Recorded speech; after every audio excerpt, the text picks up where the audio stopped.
Here's a Texas tragedy that's not going to get anywhere near as much coverage as Uvalde continues to do.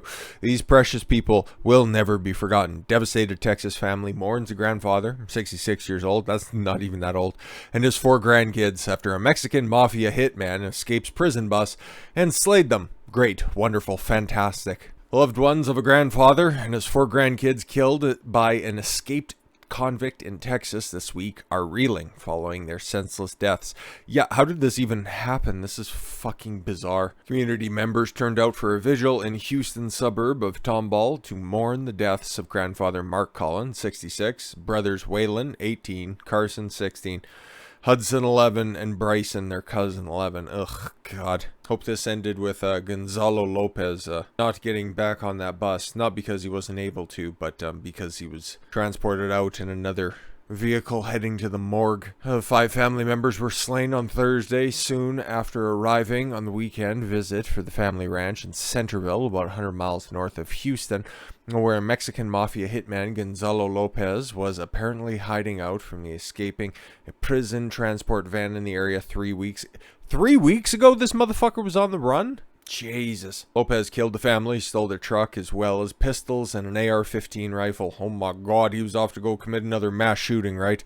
Don't mind the 5 people that he just killed. And was killed late on Thursday in a shootout with police after an all-points bulletin was issued for the stolen vehicle. Murders occurred in the small town of Centerville, about 100 miles north of where the family lived in northwest, Houston suburb of Tomball. This is something you can't imagine even to happen in a small community like this, said Tuffy Lofton, 61, a pastor at Centerville who knew the family. Centerville residents have been worried ever since May 12th, when Lopez overpowered the officer who was driving him and 15 other prisoners near their community between Dallas and Houston. What the okay. I know I'm not all that familiar with prison transport vehicles, but aren't they like shackled to their seats when they're being transported? How the fuck did he get out and even get access to the driver? That makes no sense whatsoever. Texas Department of Criminal Justice is still investigating how Lopez broke free from his restraints and escaped a caged area of the bus where he had been held.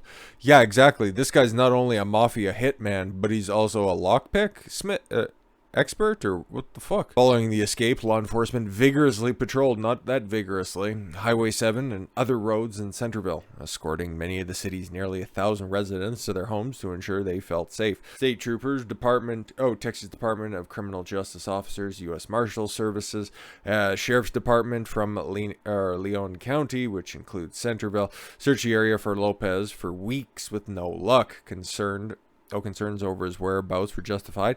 Lopez's long criminal history included convictions for capital murder, attempted capital murder, kidnapping, and aggravated assault. Why was he even being transported? Why did he even need to be in prison? Doesn't Texas still have the death penalty? But again, that's the wanted poster for him, and they were very, very concerned about making sure that they found this guy, so they had a $50,000 reward for a guy who has a rap sheet like that. Get the fuck out of here. Authorities said he belonged to the Mexican Mafia. Great, which one exactly? Which is a prison gang. Oh, it's specifically called the Mexican Mafia? What the fuck?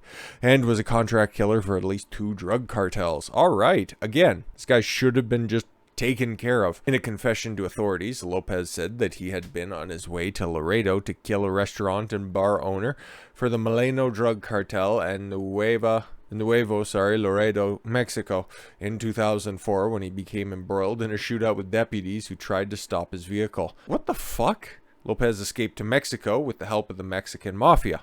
Okay. March of 2005, Lopez said he was contracted by the La Mana drug cartel from Tamaulipas, Mexico, and kidnap a man named Lupe Ramirez from Weslaco in South Texas because he owed the cartel $40,000 according to court records. What the fuck? You know what, if he didn't kill those 5 people, this would be an interesting story. And I'd like to hear a lot more about this, because this guy sounds like he's lived a fairly fantastical life. Lopez and another person kidnapped by Ramirez and left him hogtied in the outside room of his mom's residence as they went to pick up money and marijuana that Ramirez's family had left for them, according to court records. Lopez later bludgeoned Ramirez's head with a pickaxe and buried his body into the desert. That's fucking gruesome. With a pickaxe? Fuck. Lopez had been serving a life sentence for capital murder for Ramirez's death and a life sentence for attempted capital murder in 2004 shootout with deputies. Again, you got how many fucking confirmable capital murder charges where there's absolutely no doubt that it was him who did this stuff, and he was still taking up a spot in a Texas jail? Come on, guys. I know W was zapping people for less. Authorities maintained nearly 40 roving patrols, believing he remained in the area around Centerville, possibly entering unoccupied structures to look for food, water, and clothing, said Jason Clark, spokesperson for the Texas Department of Criminal Justice. Well, he also could have went back to Mexico, because he previously worked for the Mexican Mafia. You could probably put two and two together right there, so yeah. At around 6 p.m. on Thursday, authorities went to the home near Centerville for a welfare check and discovered 5 bodies. Ugh. In a statement, their family identified the dead as, yes, all of the people, all the Collinses that we already listed out, and that's just fucking sad. Waylon graduated from high school last week. Oh, great. What a wonderful gift. According to his grandfather's brother-in-law, who posted Facebook about the murder, he described the loss of his family members as unbearable. Yeah, no doubt. According to the Facebook post from the Tomball Little League, the oldest grandson was an umpire. Oh, that's why there was a big old memorial down there at the local diamond. At a Friday afternoon news conference, Andy Kahan, the director of victim services and advocacy for Crime Stoppers of Houston, called the family's killing absolutely one of the most gut-wrenching scenarios I've dealt with, and I've seen a lot and been through a lot. And let's not try to make this about you here, my dude, okay? The Tomball School District in suburban Houston said Friday that the grandchildren were students in its district. Yeah, no doubt. They were 16 through 11 years old, so obviously. Lofton, a pastor at the Cowboy Church of Leon County, said that he used to go to the family's ranch, which also features a beautiful fishing lake and a pier. Well, I hear it's not very busy right now, so you're probably going to go get some really good fishing and help with the cattle management, and he called them good salt-of-the-earth people. Well, that's where they're going to be right now.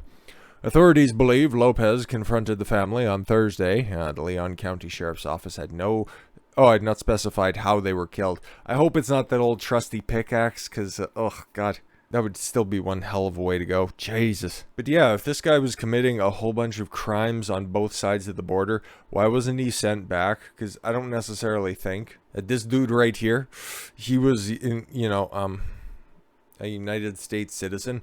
You could have just sent him back to Mexico in order to stand trial, and that could have been fair, especially for everything that he's done. But this is just really sick, but won't hear anything. You won't hear word 2 about this, right? Because it doesn't have the big flashy headlines, and it doesn't have some pictures of the suspect that you can whiten up for the camera, right? Still just as fucking disgusting. And unfortunately, yeah, there's 5 innocent people dead, but thankfully, with everybody that's involved in this story, there is at least a 6th. With that said, thank you all very much for the gift of your time. I've been Don Consuelo. I want you to follow your gut and get after it. Take care, everyone.